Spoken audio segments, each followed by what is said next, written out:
Hi, my name is Jovelyn Richards, and welcome to the 1455 Author Series, a virtual portal into the minds of writers that explore their latest work, their inspiration, and more. My novel is Songs of Water.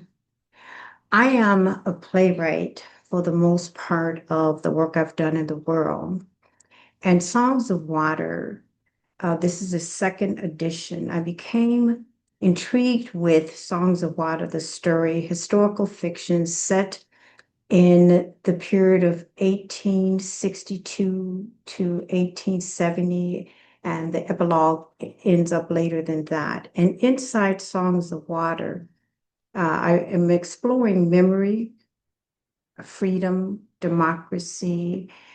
One of the things I learned about this writing journal with this novel, which I self-produced 10 months ago, was the started thinking about the earth, nature, the ecosystem, where when there's wars, when there are people harmed on land, when the looking at the ecosystem as a living entity in which it is, that the things that the ecosystems inhabit and the mutual relationship of the ecosystem with the people who actually work on the land, live on the land. And this is who we are throughout human history, Mother Earth.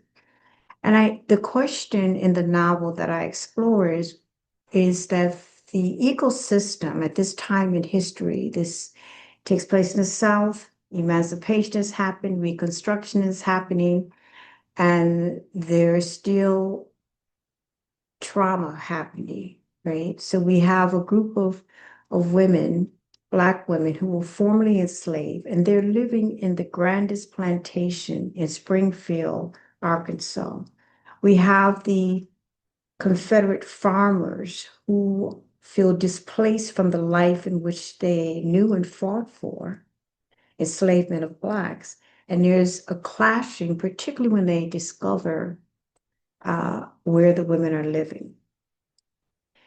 And the earth the land has a conversation in this book.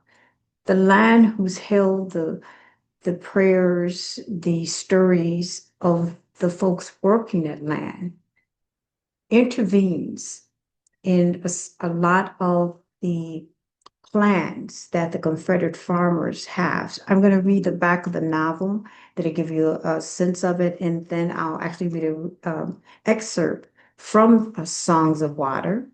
And then I'll answer some questions as a writer, my learning process, what literature means to me, what writing, and particularly for those writers who are watching the videos, 1455 videos with other uh, artists, writers, to be encouraged on their journey so that we're not alone in it. Most of the time, writing is a solitary thing, and then sometimes we get a chance to be in community. So this is the back cover, Songs of Water. In 1870, Sister Elizabeth boarded a train from Ohio to Springfield, Arkansas, determined to deliver a life-changing message to Evening, a woman of Indian and African descent. Her arrival in the post-Civil War South stirred already simmering tensions, challenging the delicate equilibrium of a society struggling to rebuild and redefine itself. Amidst this turmoil, Confederate farmers yearning to return to their bygone glory cast covetous eyes on the lush fields of Culver Tusk. However, rumors rippled through the community. Lena, Sylvie, Isabel, Isabel, and Claire, 5 Black women, have claimed the once grand plantation as their own.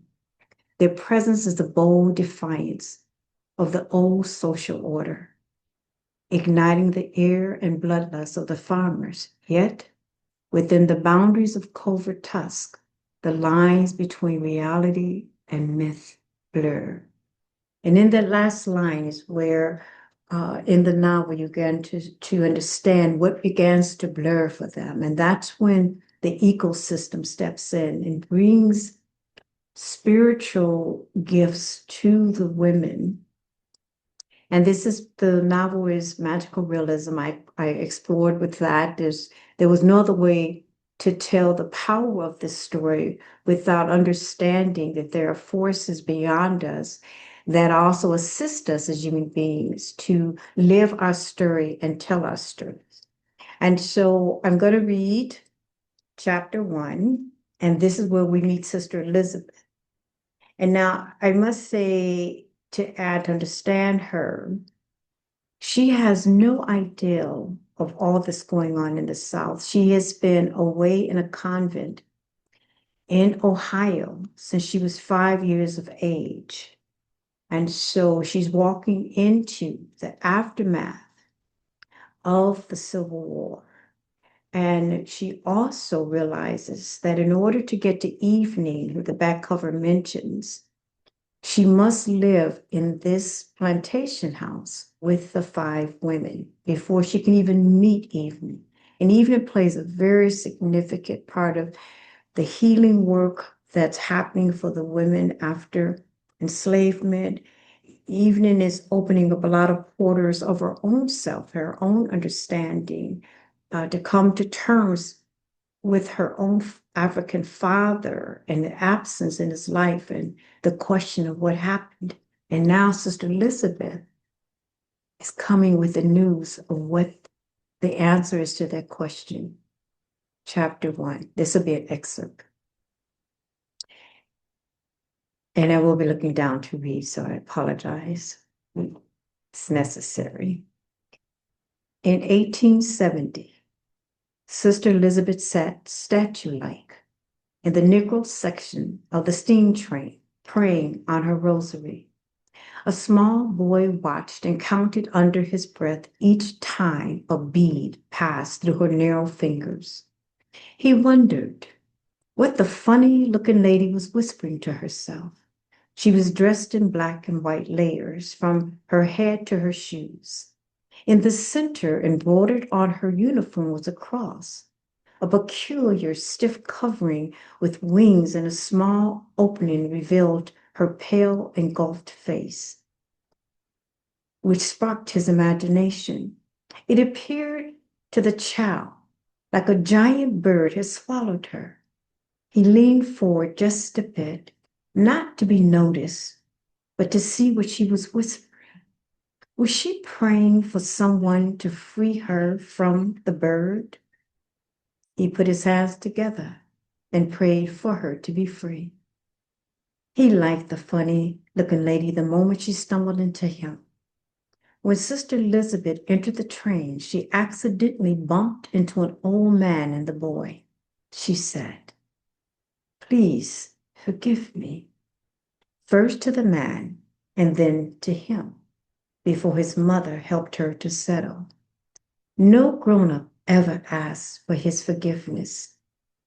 Did only people living in birds talk like that to children? He was smart enough to know better than to ask his mom or daddy about grown-ups' business. It was his second time on the train. The first was to visit his grandmother in Ohio, and now he was going home to Springfield, Arkansas. He wondered how folks could be so mean with a town named Springfield that others anxiously talked about leaving. He was smart. He could count to 20 and back. At one of the stops, the train conductor walked with authority to the section where the Negroes sat mixed among carbo and large crates of piglets on the floor, covered in hay. He stopped and inspected the area. His face turned bright red when he spotted the nun. The conductor scrutinized her as closely as he felt was appropriate. He was mortified by the misstep of her being seated among Negroes. As head conductor, he could be fired for this violation. He cleared his throat and contemplated If this was one of those religious abolitionists that intruded on the South to rebuild and teach Negro children and poor whites, had she willfully found her way to the cargo section? Either way, he had to right this oversight. Sister, I apologize for the mistake. This is the cart for supplies of Negroes. Please come with me. He reached his hand out to lift her off the hay. We are in the last hour of daylight and about to reach bad weather. I must get you settled in. Her fingers became motionless. Sister Elizabeth turned in the direction of his voice, and her head tilted slightly. The boy was not as anxious as his mother and father at the interaction of the white man and the funny-dressed woman, but he stopped counting. He was curious why the woman was not looking directly at the conductor. Oh, no, I'm fine, sir. I'm very comfortable right here. Her tone was firm. The conductor sharply withdrew his hand. The child thought, she did not sound like any grown-up he'd heard before, black or white. Her firmness did not hide the music of those few words. He said them in his head, letting the words bounce. Oh, no, I'm fine, sir. He felt his mother's body shift ever so slightly, tightening up. His father took his hand and reached across to his wife with his other hand. The boy sat between them. The others in the Negro section, as did his mother, father, and the boy, dropped their heads. And like the others, the family watched from their side vision. They knew what the white man did not. The funny-dressed woman was a Negro. In the moments that passed, the conductor stood fidgeting with his pocket watch, looking at the time and grunting his displeasure. Sister Elizabeth went back to her rosary, this time above a whisper, Hail Mary, full of grace, the Lord is with thee. Blessed art thou among women. The boy listened intently to the song-like words while she finished, and then she began another. Our Father, who art in heaven.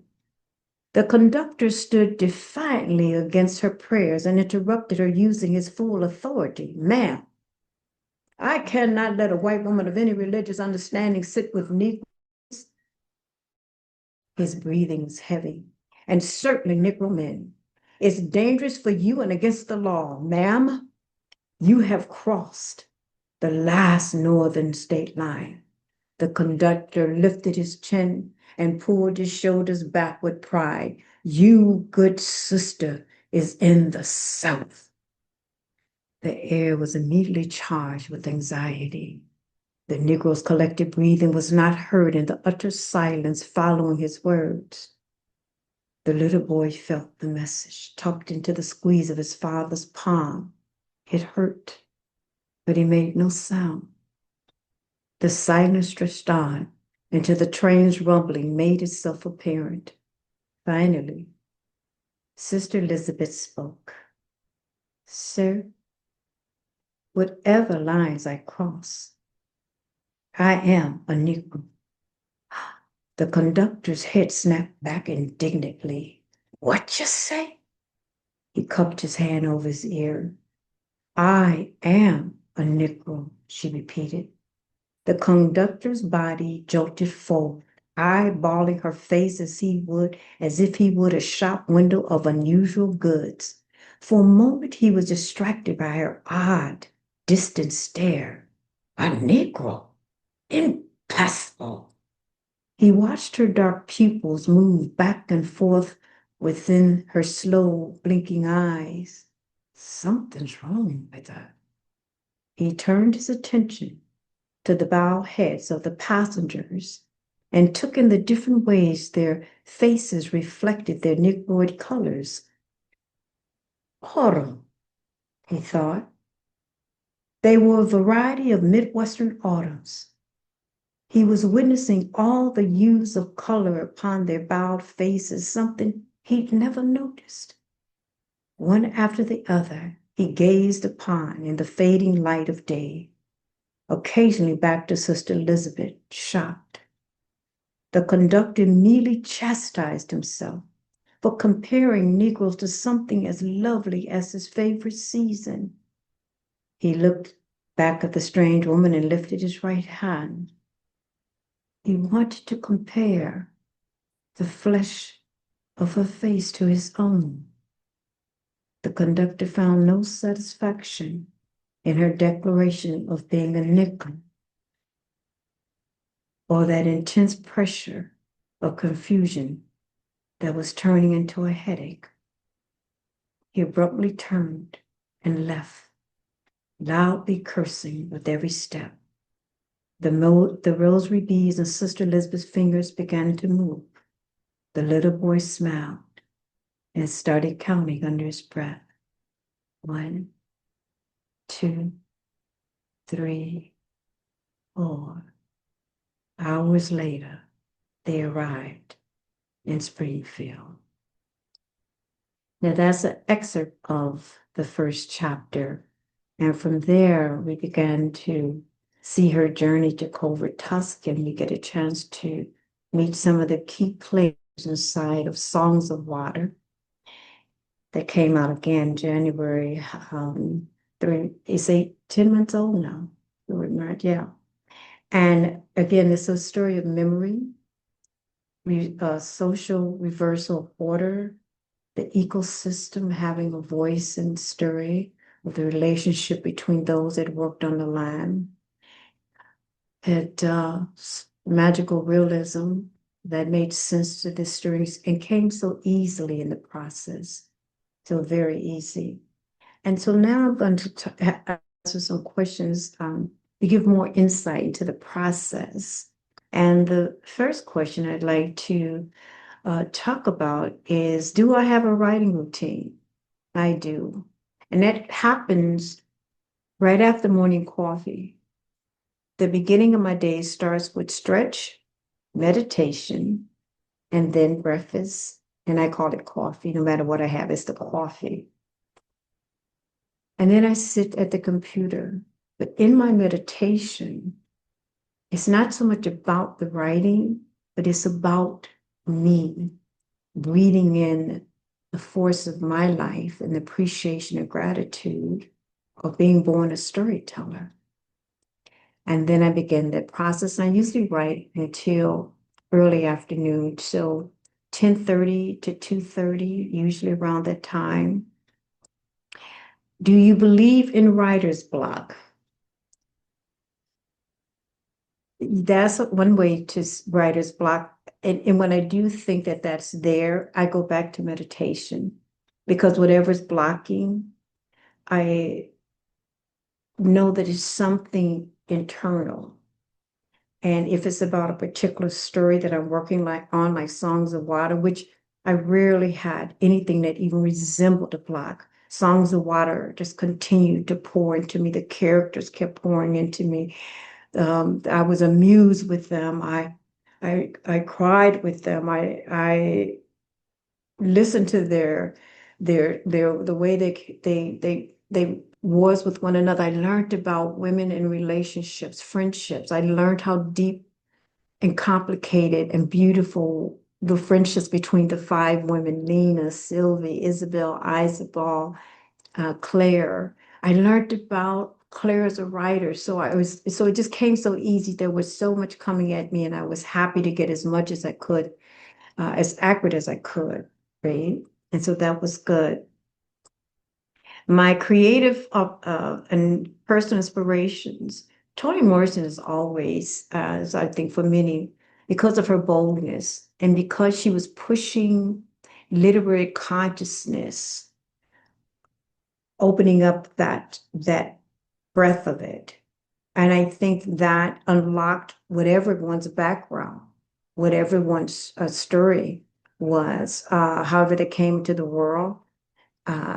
I think that they really were informed by the boldness of her writing and how she would lecture and discuss that on YouTube and other places, like finding your voice, not having anything on your shoulder that would dictate how to write, like that knee-jerk reaction to writing, roses are red, violets and blue, would really tell the story from the internal world of the rose and see what happens. So what is the stem?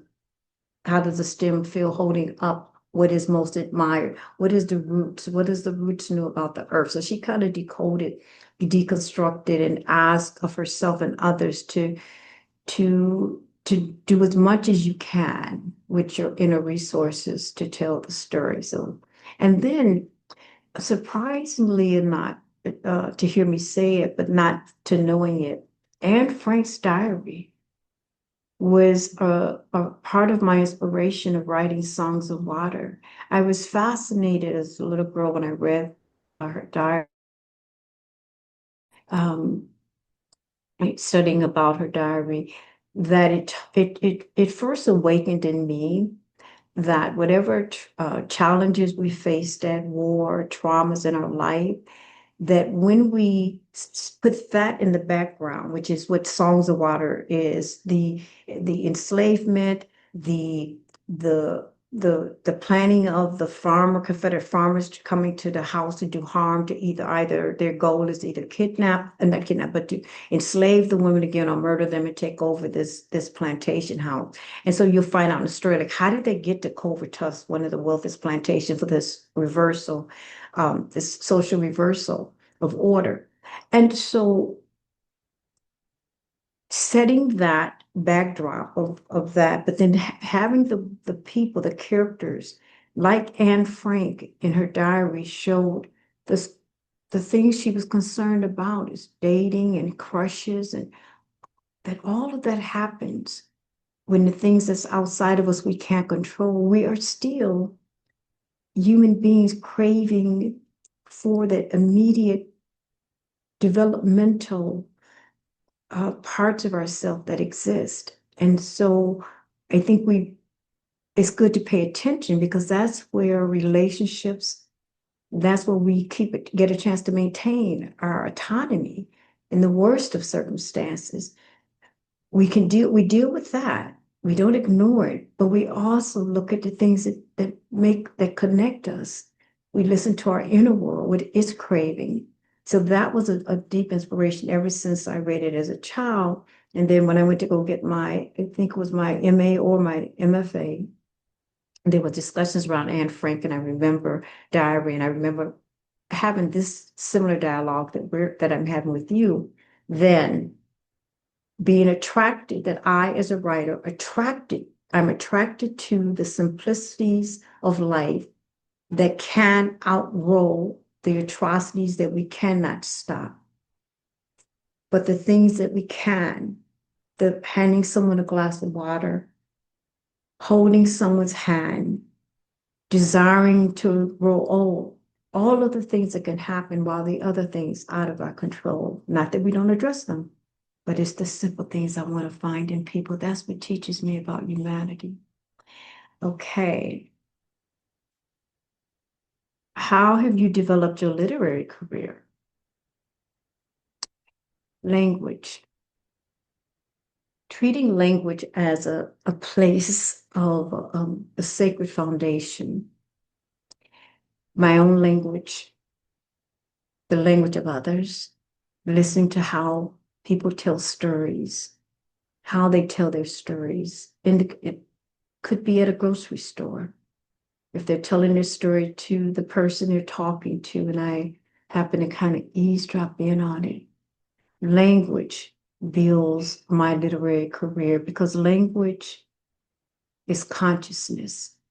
And when I hear others tell stories, whether I'm teaching a class, whether I'm in a relationship with other writers, I'm listening for that energetic consciousness that's being played out. It's like when people talk, they create a playground, and their language is on that playground.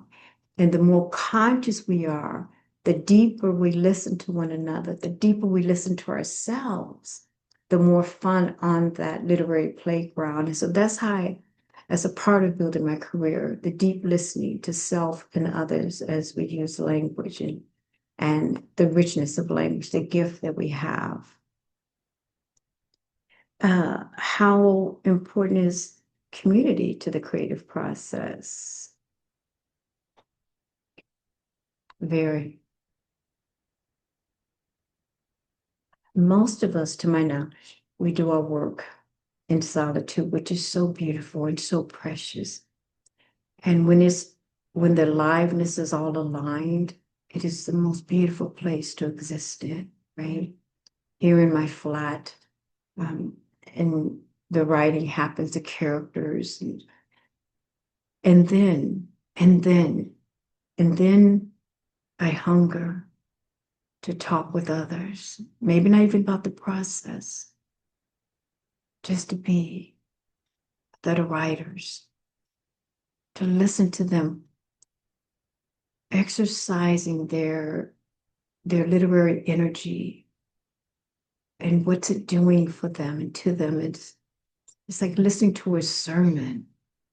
When I see the excitement and then we support each other, we listen deeply to what's happening, we encourage. And so that's that question. And the two more questions is, what does literary success means to you? I mean, to me, specifically, it means that the success of my writing, whether it's a play, whether it's I'm doing my solo performance, I worked in different festivals, Fringe festivals, the Los Angeles Women's Festival. Right now, I live in Hawaii and I'm part of the uh, University of Hawaii, Manoa, working on my next solo show, which is the character is the child of a clown and a hobo and their mythological journey and what their purpose is throughout history in terms of social ills and breaking rules. And so I'm working on that. And so the success of the work, if it's Songs of Water, if it's HC, the working title at the university that I'm working on, it's because I would be part of the consciousness. Artists, the responsibility of artists, whatever the genre, is to be a part of human evolution through consciousness. Our art, our writing, the theater, the books, dance, it stretches our humanity, right? When we're not doing knee-jerk art, when we're really getting in here in the universe of ourselves and we're finding a way to make it accessible to others and to be able to feel that we are part of conscious conversation. And that's crucial for the survival of humanity, right? Whether we agree that humanity should or should not, it doesn't matter. The dinosaurs probably had their own conversation about that. But the fact of the matter is, in the here and now, we invest in what is there, humanity. Humanity is an art project, as far as I'm concerned, and that I believe in. And so that's a part of the success. And what is my advice for other writers?